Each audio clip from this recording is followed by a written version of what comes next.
देखिए, आज पुण्यतिथि है और एक ख़ास तारीख है देश भर के किसानों के लिए। चौधरी साहब के प्रयासों से जो किसान आंदोलन का एक नया इतिहास उन्होंने लिखा, हमें उस इतिहास से हिम्मत लेनी चाहिए। वो हमारी पहचान है, हमारी धरोहर है और उस सामाजिक शक्ति को आगे बढ़ाने का हमें प्रयास करना चाहिए, संकल्प लेना चाहिए। जी,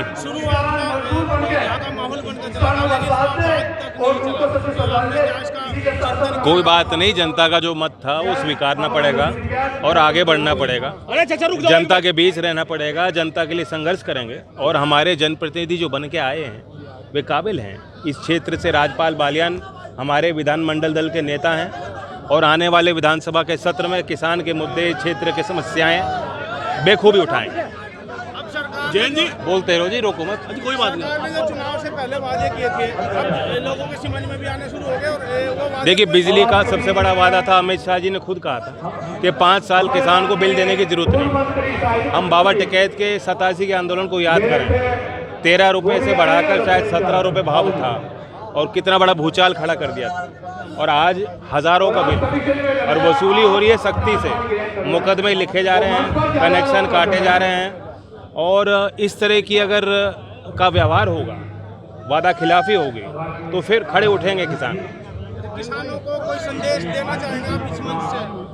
आज का संदेश समाज के लिए है, समाज अपनी कुरीतियों को दूर करे, महिलाओं की भागीदारी हमें अपने समाज में बढ़ानी है, नौजवानों को आगे बढ़ाना है। अच्छा जी, तो कॉमन सिविल कोड सरकार लेके आ रही है, लेकिन महंगाई लगातार सरकार को भड़काने के लिए कॉमन सिविल कोड सरकार कुछ लेके नहीं आती, चर्चा भड़काती है, चर्चा बनाती है।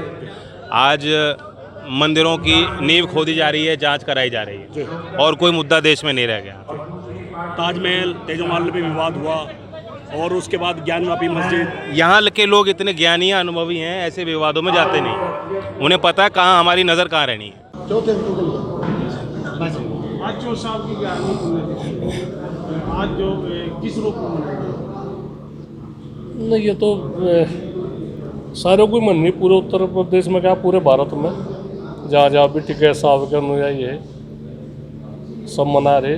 और यहाँ से एक बड़े स्तर का काम है, ये मुख्यालय है किसान यूनियन का सिसोली, तो इसमें काफ़ी आदमी आए, अच्छे में हुए। रक्तदान शिविर भी चला, डॉक्टरी शिविर भी चला एक अलग थे, और सब अच्छे तरह के फल भी बांटे गए, खाने का भी इंतजाम हुआ, जलजीरा का भी इंतजाम हुआ। राजनीतिक हस्तियाँ भी आई है। हाँ, राजनीतिक हस्तियाँ भी आई। कौन आई है सब?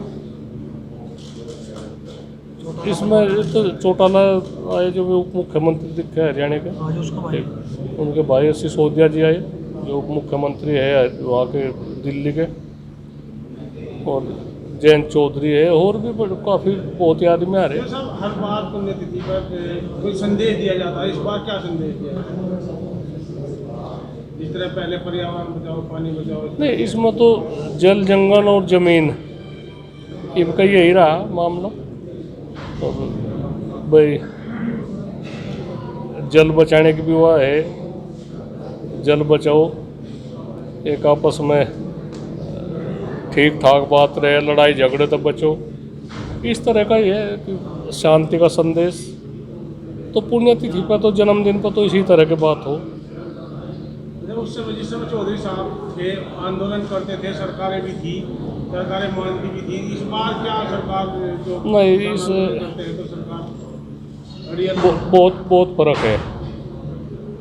पहले सरकार मान्य थी, नरम रूप रहता सरकार का, बात मान्य थी, टाइम दिया जाता, आश्वासन दिए जाते, किसी बात पे हल भी होता। इसमें इतनी हुआ नहीं, इसमें तो एक तानाशाही की हुआ है बातचीत, तारे सामने कोई आंदोलन न करे। और तो किसान है, किसान तो आंदोलन तो करे भाई, बातचीत तो है।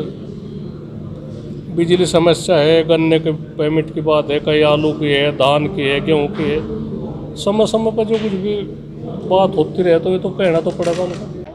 साहब, आज बाबा जी की चौधरी साहब की पुण्यतिथि मनाई गई, क्या संदेश दिया? देखो 11वीं पुण्यतिथि टिकैत साहब की है और 13वीं पुण्यतिथि जो अम्मा जी हैं बलजोरी देवी उनकी हैं, क्योंकि दोनों का एक ही दिन का वो है, 2 साल का अंतर रहा। हमेशा उनका रहा है कि गांवों में अगर झगड़े हो जाएं तो उनको समाप्त करवाओ फैसले से। जल कैसे बचेगा, वे हमेशा किसान को भी कहते थे कि क्यारियाँ छोटी बनाओ, क्योंकि उन्होंने रहट से खेती करी। जल बचेगा तो आने वाली पीढ़ी के लिए वो सुरक्षित रहेगा। पेड़ लगाओ ये हमेशा वे कहते थे।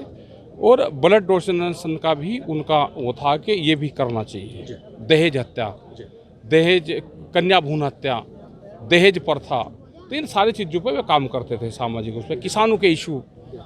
और आज इसीलिए है कि सारी पार्टी के लोग यहाँ पे आए और हमने हर सरकार से जो पॉलिसी है उसके संबंध में हम बात करते हैं। सब लोग यहाँ पे मनीष सिसोदिया जी आए, जो मुख्यमंत्री दिल्ली के, हरियाणा सरकार के भी यहाँ पे लोग थे। यहाँ पे उत्तर प्रदेश से जो जैन जी है उनके सारे विधायक यहाँ पे आए। यहाँ पे समाजवादी पार्टी के विधायक यहाँ पे थे। तो ये सब लोग, बीजेपी के भी विधायक यहाँ पे आए, तो सब लोग थे, क्योंकि ये स्थली कि नॉन पॉलिटिकल स्थली है ये पूर्ण रूप से। ठीक है सर, पहली बार पूरे भारत के अंदर बाबा की पुण्यतिथि मनाई जा रही है, तो क्या किसान आंदोलन का सर इस पर? नहीं, तो उनके विचार हैं, और महापुरुषों को याद आप कैसे करोगे, उनके विचारों को आने वाली जनरेशन को कैसे दोगे?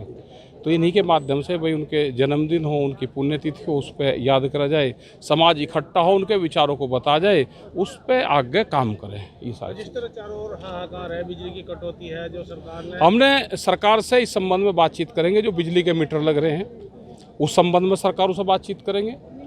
बगैर बातचीत के मीटर ना लगें, ये हमारी प्राथमिकता रहेगी। पूरे देश में किसानों को बहुत स्टेट में बिजली फ्री है, तो बिजली फ्री हो या उनकी क्या पॉलिसी है, जब तक किसानों से बातचीत ना हो किसान मीटर नहीं लगने देगा। ठीक है सर, तेजाब महल, ज्ञानवापी मस्जिद, इस तरह के दोबारा से मुद्दे उठ रहे हैं देश के अंदर, क्या लगता ये है? तो सबको जनता को भाई समझना पड़ेगा कि ये पॉलिटिकल इशू है, इनसे बच कर रहना। एजुकेशन पे उठाओ, गांव-गांव में हॉस्पिटलों पे उठाओ, सस्ती एजुकेशन हो और सरल हमारी जो मेडिकल फैसिलिटी हो वो सरलता से हमको मिल जाए। इन चीज़ों पे काम होना चाहिए। आपने कहा था कि सरकार के विरुद्ध दोबारा फिर एक बार से आंदोलन शुरू होगा। आंदोलन तो जनता करेगी। जनता त्रस्त है, महंगाई से त्रस्त है, बेरोजगारी से त्रस्त है, किसानों की फसलों के रेट नहीं मिलते उससे त्रस्त है, तो जनता तो त्रस्त है। आंदोलन तो जनता करेगी।